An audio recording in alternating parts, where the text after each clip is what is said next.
Hello and welcome to the very first podcast from the Combat War Channel. My name is Bob Carruthers and I'm an author and film producer specialising for many years in military history. I'm proud to be associated with Combat War Channel, which is now hosted by Amazon. Combat War Channel prides itself on bringing you, the viewer, access to the primary sources of military history on film and in photographs, and it does so in order to present the most complete and unvarnished account of these historic conflicts. Every week in my podcast, I'll be bringing you a brief overview of one of the decisive battles in the history of warfare. Hopefully my short introduction will spur you on to visit Combat War Channel on Amazon and to explore some of the informative films and documentaries which you'll find there. So without further ado, let's get started. This is the tragic history of the battle for Arnhem.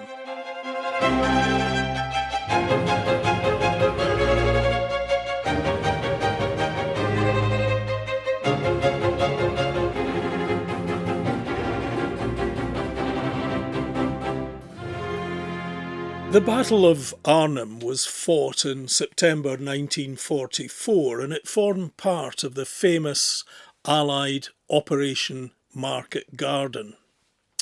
The battle took place around the Dutch city of Arnhem and its vicinity, and fighting lasted from the 17th to the 26th of September 1944. Following the highly successful Battle for Normandy in June and July 1944, the Allies swept on through France and Belgium. The next major defensive obstacle in their path was the heavily fortified Siegfried Line. In August 1944, Operation Market Garden was proposed by Field Marshal Sir Bernard Montgomery as a means of bypassing the Siegfried Line.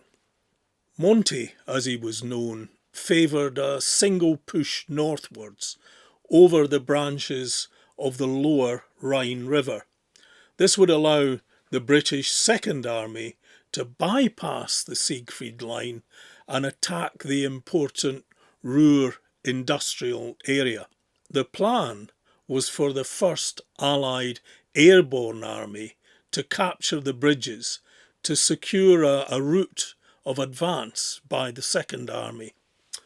And that plan was soon expanded to involve most of the First Allied Airborne Army. After the Allied breakout from the Normandy bridgehead in August 1944, there was a momentary collapse of the Wehrmacht in the west.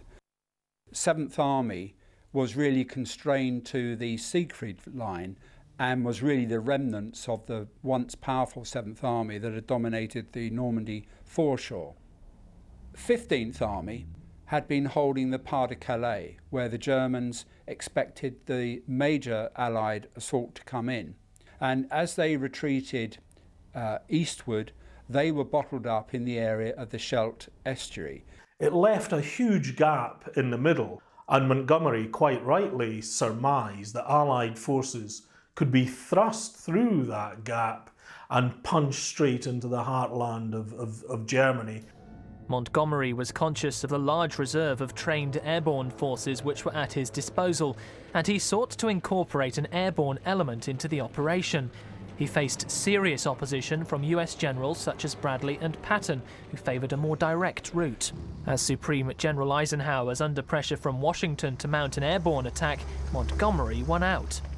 The attack would be split into two distinct simultaneous operations. The airborne operation was known as Operation Market and the ground attack as Operation Garden. First of all, there's Operation Market, which was the airborne element. That consisted of 3 Allied airborne divisions, the American 101st and 82nd and the British 1st Airborne Division, and they were to drop in the form of an airborne carpet from Son north to Arnhem.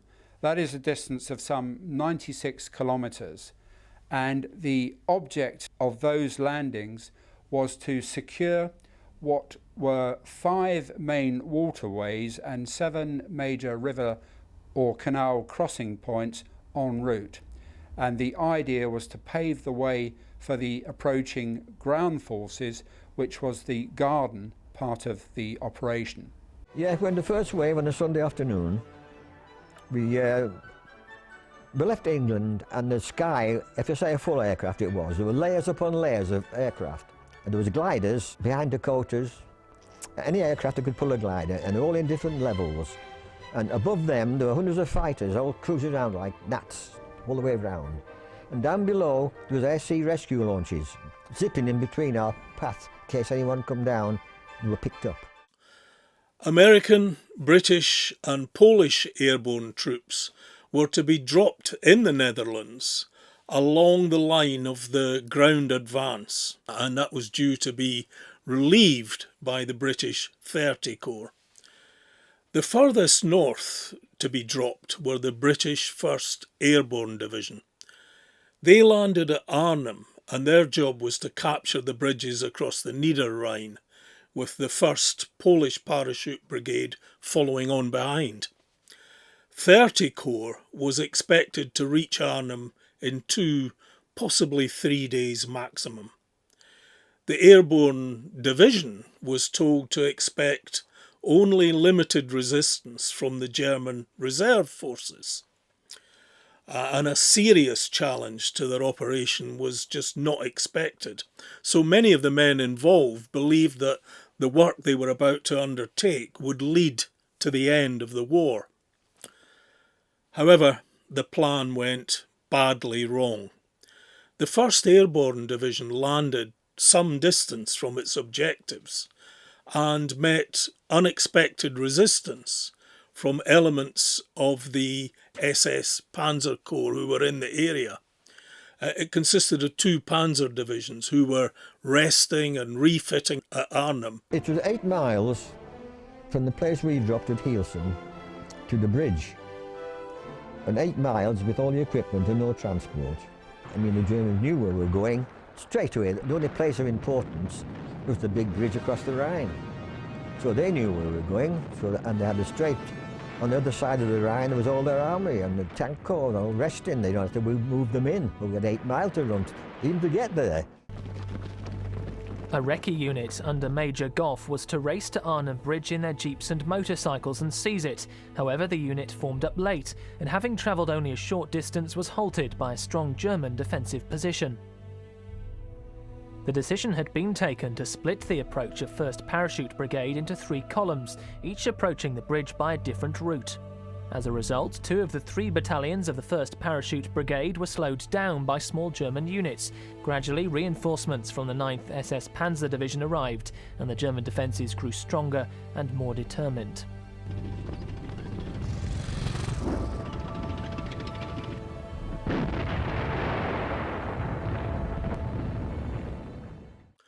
As the battle progressed, more and more forces would become available to the Germans. Adolf Hitler was stunned by the attack, and he immediately agreed that the defence of the Netherlands should now receive priority, and as many reinforcements as were needed.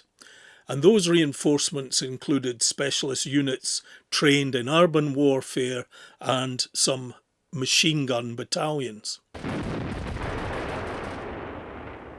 Some loss of communication between the bridge and divisional headquarters in one of the drop zones had been anticipated.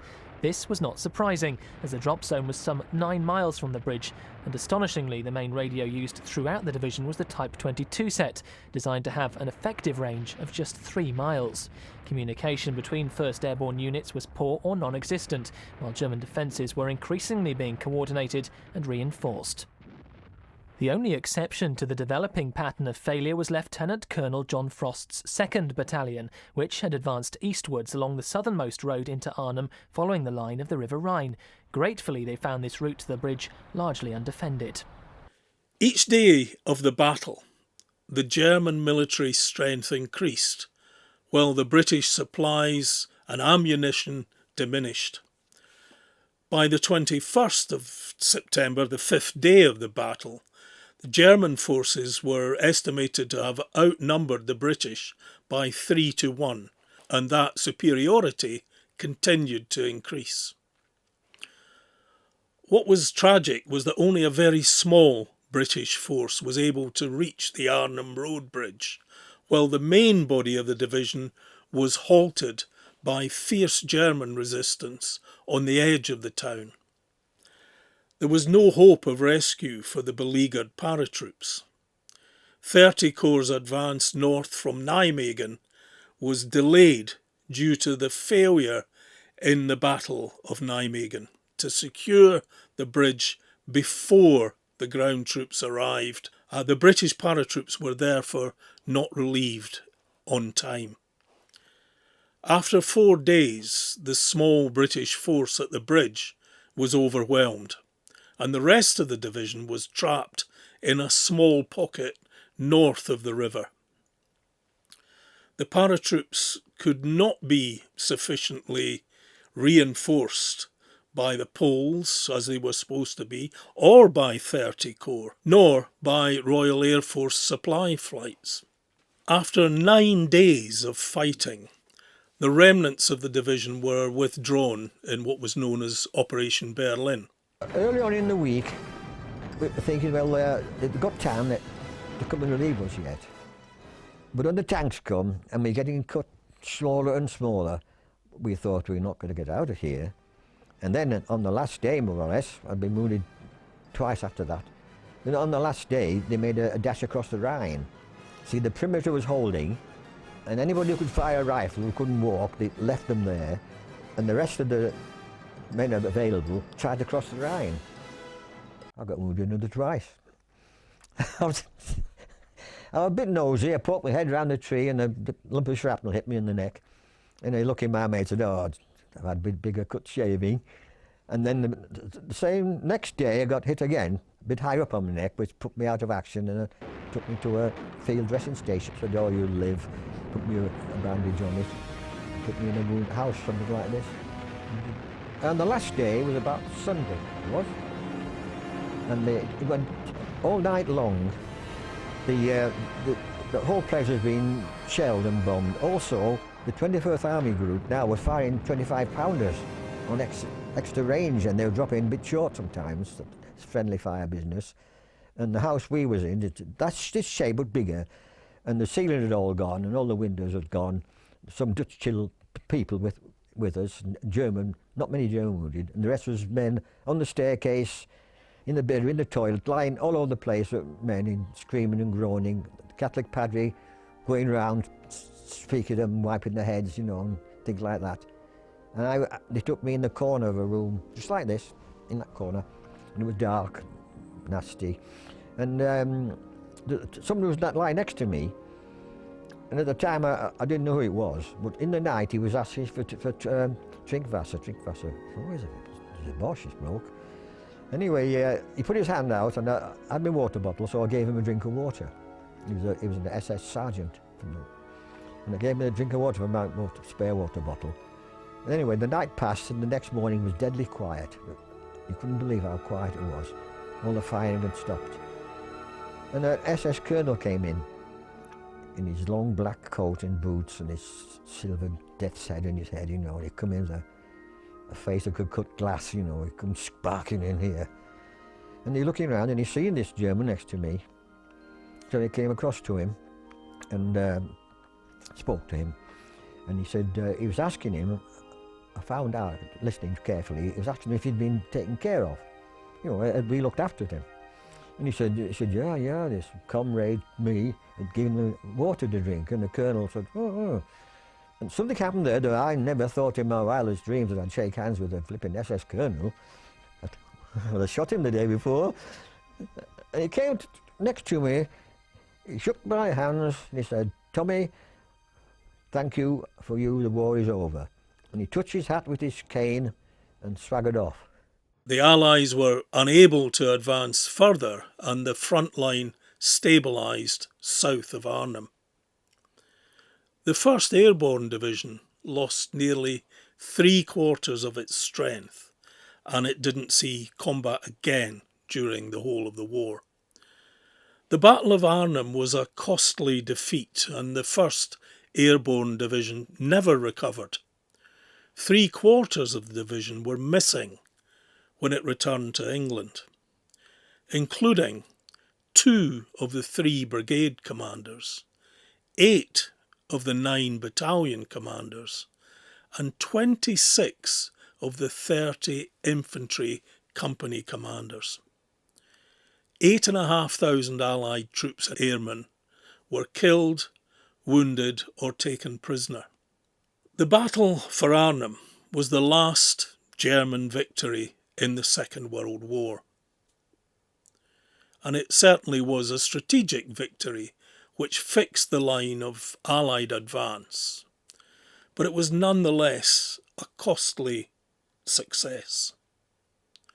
German casualty figures are confirmed by a signal sent by the 2nd SS Panzer Corps on 27th of September, which listed 3,300 casualties incurred around Arnhem and Oosterbeek, of which 1,300 were killed and 2,000 were wounded.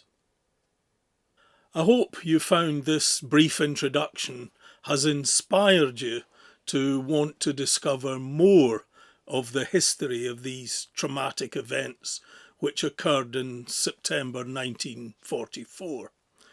If you are inspired to find out more, you'll find everything you need to know and more at Combat War Channel on Amazon. Thanks very much for watching. I do appreciate you spending the time to join me. If you enjoyed this podcast, please remember to subscribe, and please tell all your friends and family to check out Combat War Channel on Amazon. Thanks for joining us.